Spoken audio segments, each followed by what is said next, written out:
thank the distinguished representative of El Salvador and co-chair of the working group for the 77th session. Now, colleagues, we have heard the last speaker in the debate on these items, and can I, from the chair, say thank you, and also indulge me as co-chair of the working group for also thanking colleagues for their contributions. The General Assembly has thus concluded this stage of its consideration of agenda items 123 and 124. The General Assembly will now consider agenda item 131 entitled Sexual Exploitation and Abuse, implementing a zero tolerance policy to take action on a draft resolution issued at document A/77/L.8. Members are reminded that debate on the item will be held at a later date to be announced.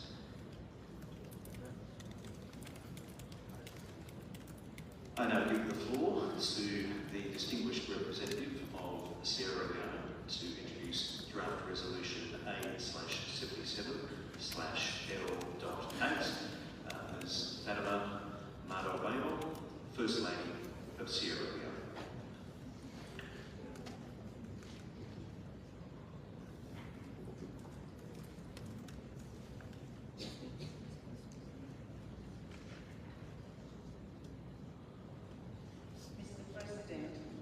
Excellencies, distinguished delegates, I thank you, Mr. President, for giving me the floor, and I take this opportunity to commend your stewardship of the General Assembly in this 77th session. I bring you and the Assembly warm greetings from His Excellency Dr. Child Maada Bio, President of the Republic of Sierra Leone, and his best wishes for a smooth passage of the draft resolution contained in document A/77/L.8 entitled World Day for the Prevention of and Healing from Child Sexual Exploitation, Abuse and Violence, which I have the honor to introduce. My participation in this meeting is a clear testimony of the importance the President and Government of Sierra Leone attach to the concern of women, children, and the marginalized. This is part of the objectives Sierra Leone has committed herself to pursue in service to humanity and the international community as we look forward to this Assembly's resounding support for Sierra Leone to serve in the non-permanent category of the United Nations Security Council for the term 2024-2025 with similar priorities. Mr. President, on the draft resolution before the Assembly for consideration, I am pleased to inform you that in addition to the main sponsors, Nigeria and Sierra Leone, at least 100 member states have co-sponsored the draft resolution on e-debate. I thank all the co-sponsors for accepting to take ownership of this important initiative. Children, especially girls, are at a large risk of experiencing forced sex, sexual exploitation, abuse, and violence. The prevalence of child sexual abuse and the attendant consequences associated with the scourge has placed this heinous crime among the 24 risk factors identified by the WHO as substantively contributing to the global burden of disease. The heightened increase in the burden of chronic diseases associated with child sexual exploitation, abuse and violence adversely impact GDP growth as well as economic and social development, especially among developing nations where the prevalence has been alarming. Excellencies and distinguished delegates, preventing child sexual abuse is an emergency, yes, but it is a doable one, and requires a multi-sectoral approach. Effective approach to preventing the menace include supporting parents, teaching positive parenting skills, increasing the awareness among governments, international organizations, civil society on actions every stakeholder can take to combat child sexual exploitation, abuse, and violence. We therefore call for the enhancement of laws that protect children in their homes, online, and in their communities to bring perpetrators of this heinous crime to justice. Mr. President, declarations of the United Nations International Day to call on, sensitize and educate the public on issues of concern in order to mobilize the necessary political will and resources to address global problems impacting humanity have proven to be effective tool of advocacy for the public goods and social justice. Adopting this resolution today to declare the 18th November as World Day for the prevention of and healing from child sexual exploitation, abuse and violence would accordingly lead to increased awareness of child sexual abuse. By the adoption of a draft resolution, member states of the UN shall be committed to mobilize our respective governments, international organizations, and civil society, not only to act, but to promote greater understanding of the impact of childhood sexual abuse on victims, their family, their communities, and the world at large. More importantly, the clarion call is to eliminate the shame and stigma associated with child sexual abuse by elevating the voices of victims and survivors, and to provide a platform for international collaboration to urge governments, international organizations, and civil society to dedicate resources for the prevention of all forms of child sexual abuse, healing, and justice for its victims. The government of Sierra Leone is exceedingly grateful to the government of the Federal Republic of Nigeria for the collaboration in pioneering and facilitating the process with Sierra Leone that has led to the tabling of the draft resolution for consideration and adoption by the General Assembly. Mr. President, on the process, I am pleased to note that Nigeria and Sierra Leone, as co-facilitators, led open and transparent consultations and negotiations where all delegations were able to express their views. Considerably, the draft resolution contained 5 preambular paragraphs and 4 operative paragraphs. The preambular paragraphs reports the relevant human rights instruments and resolutions of the General Assembly, including the 2030 Agenda for the Sustainable Development, which places the dignity of a child and their rights to live free from violence as a priority on the international development agenda, relevant to ending exploitation, abuse, trafficking, torture, and all forms of violence and harmful practices against our children. In expressing great concern that children, especially girls, are at great risk of experiencing forced sexual exploitation, abuse, and violence, including both online and offline, the preambular paragraph also affirmed the need to eliminate, prevent all forms of child sexual exploitation, abuse, and violence, and to promote the dignity, rights, including mental and physical health and healing. Through the operative paragraph, the General Assembly will proclaim 18 November each year as the World Day for the prevention of and healing from child sexual exploitation, abuse, and violence, and invite all member states, relevant international organizations, world leaders, faith actors, civil societies, academic institutions, the private sector, and other stakeholders to commemorate the day each year in the manner that each consider most appropriate. Commemorating the day may include commitments to ensure quality education and to raise public awareness of those impacted by sexual and child abuse and the need to prevent and eliminate child sexual exploitation, abuse, and violence, and the imperative to hold perpetrators to account. It is also to ensure access to survivors and victims to justice and remedy, as well as facilitate open discussion on the need to prevent and eliminate destigmatization, promote their healing, affirm their dignity, and protect their rights. We are therefore deeply grateful for the broad support this draft resolution has received. We would like to thank all delegations for their very constructive engagement and active support. We again thank all member states that have co-sponsored this draft resolution, as we call on those who are yet to co-sponsor the resolution before its adoption. We hope all member states will support our efforts to pass this resolution by consensus. We once again thank the Federal Republic Republic of Nigeria for partnering with Sierra Leone, and we thank the Secretariat for their technical support and advice. We take this opportunity to thank the Global Collaborative for their support and engagement throughout the process. In closing, Mr. President, at the United Nations, we believe dignity is fundamental and it is an enabling human right. Let us therefore work to preserve the dignity of our children, to protect their childhood, restore the dignity of victims and survivors of child exploitation, abuse and violence, and bring justice. I repeat, bring them justice and healing. At this point, I want to say to the world, hands up our girls. Thank you very much.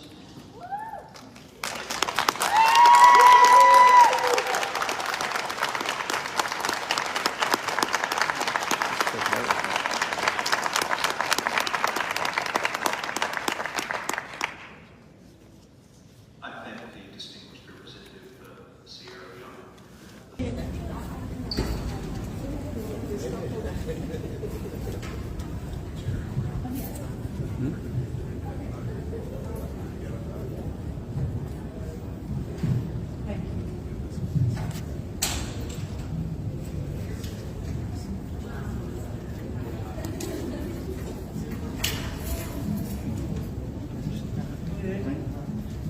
Madam First Lady, why did you decide, Edith Lederer from the Associated Press, why did you decide that this issue needed a day of its own? Well, I mean, the day is not to celebrate, but is to remind the world that something bad like this is happening, and also to give the victim voices so that they know they are not in this on their own. There are a lot of people who are there for them and supporting them and trying to make sure we minimize it. I don't know whether we'll be able to stop rape altogether in the world, but the louder we get, I think it reduces the number of victims that we have. And a day for us to be able to gather, a day that a victim will know that it is not just them, there are other people. A day, it's more of a day of solidarity for one another, where we listen to each other's pain and say, yes, indeed, it did happen to me, and you know you are not in that on your own. And it gives a lot of victims a voice. I'm just a face, I'm just here pushing their agenda.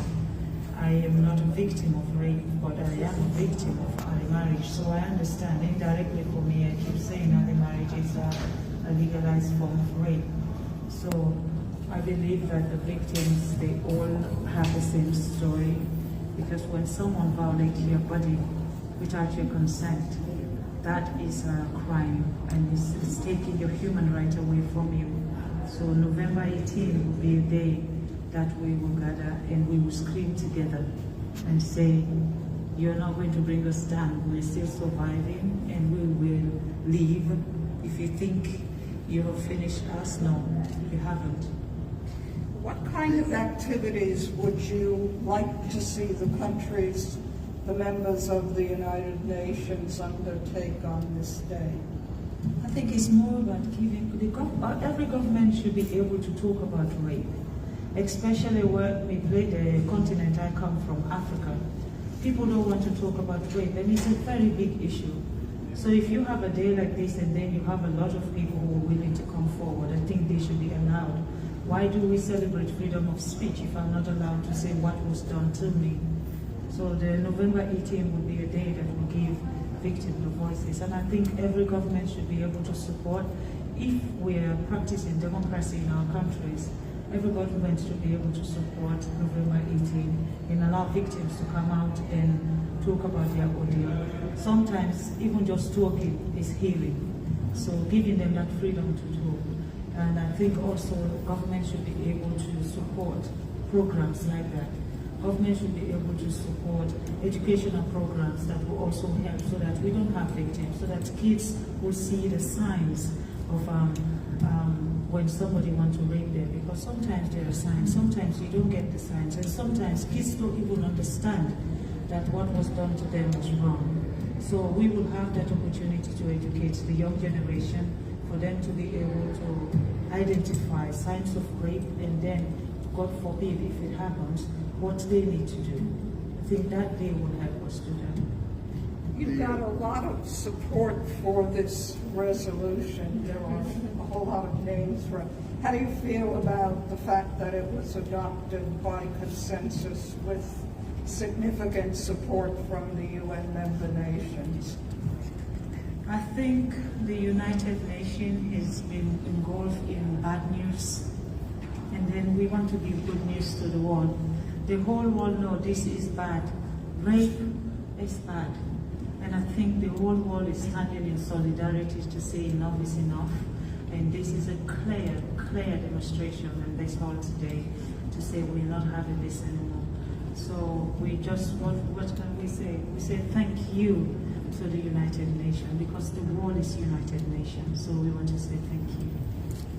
The process started years ago. It's been in the making for some time. And it is only the last few years that it has gained traction. Should we think that your engagement has helped it, brought it to this critical stage? I won't say my engagement personally. I was just working. I think the President of the Republic of Sierra Leone is the one who is the focus here. He's the one who believed that this day should be given to victims, because he believed that gender equality is a woman's right, it's our right. And he has stood with women in everything that matters when it comes to rape, when it comes to every policy that makes a woman become an equal to a man. So I think it is the President's agenda that we are flying with. I'm just a face, and I am the one who does the campaign, not because a man cannot do a campaign, but a woman has the emotion to express the problem. So I am the one who expressed the problem. He is the one who supports the agenda. Regions of Africa have been very much concerned with this phenomenon. So is that something that resonates with you, that gets so engaged in this? I think, again, it is a problem, it's a global problem. It's a global problem, it's happening everywhere. But I mean, I want to also concentrate on my continent, Africa.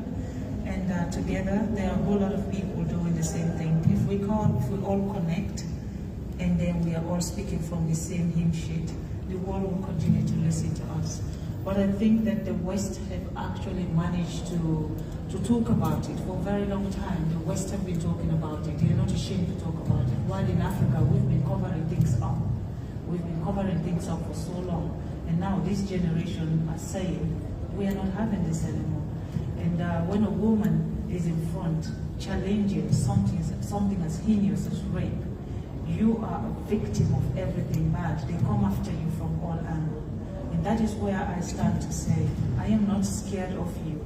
You are a coward because the things that you do is an evil thing, so I am not scared of you. I can talk to the world about your evil deeds, and then I wait to see what can you do to me. And I feel like in Africa today, we need to stop using our religion to cover up bad things. You cannot be using religion as use your culture to cover and pretend it's religion. There is no religion that says rape is acceptable. This resolution is supported by the Catholic, is supported by the Islamic relief. This is showing that every religion is saying rape is wrong. So we should stop using our culture to cover up the evil things that we do in our continent. And lastly, how do you see the next step? So this is a resolution. Where do you go from here? Well, we've been talking since I've become the First Lady. It's the 4th year now, and I think I have made enough noise for the United Nations to understand that we're not joking. So we're going to continue this subject, and I want to say thank you, because this is the woman who I know has looked at the wall and decided to come to me and say, look, I have this, we've been working on this, we have found every opportunity to bring this forward. It has not worked. From the first day I listened to the story she told me about her brother, I knew this become my agenda.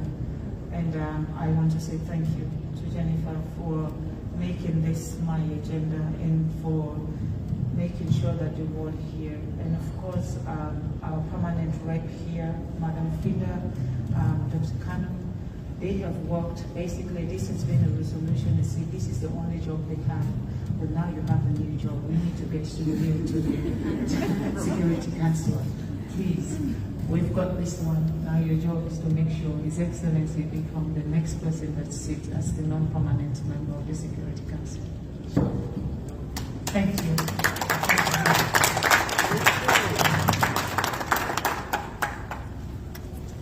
God is good all the time.